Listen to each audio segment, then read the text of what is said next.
A priest moved an antique statue of a saint and found a hidden tunnel beneath. What was on the other end shocked the entire town.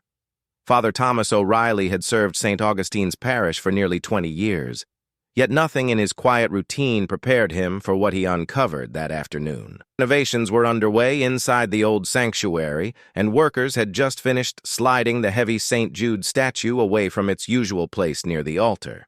As Father Thomas inspected the area, his eye caught something unusual, a faint circle etched into the dusty stone floor.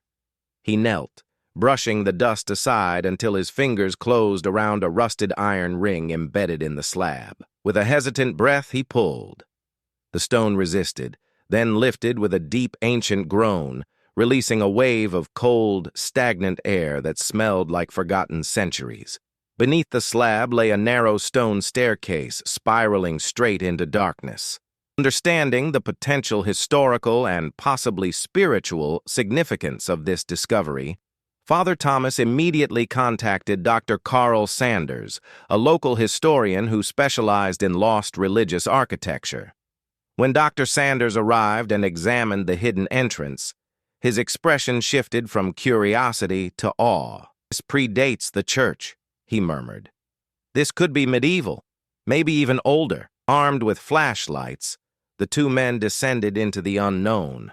The deeper they went, the more the temperature dropped, until their breath fogged in the dim beams of their lights. Strange symbols covered the walls, carved with unsettling precision. Circles, jagged spirals, and distorted human figures. Some markings looked like warnings, others resembled ritual drawings. The atmosphere felt heavier with every step. At last, the tunnel ended at a brick wall sealed with thick, hurried mortar, as though someone had tried to bury whatever lay beyond. Above the seal, carved into the arch, was a long line of Latin text. Dr. Sanders leaned close, brushing the stone with trembling fingers. "It's a prohibition," he said quietly, roughly translated. "Let no soul break this seal." Alarmed, Father Thomas contacted local authorities. Soon officers arrived with equipment, lighting the narrow passage with harsh beams. A small crowd formed above ground, whispering anxiously as the priest and historian waited below.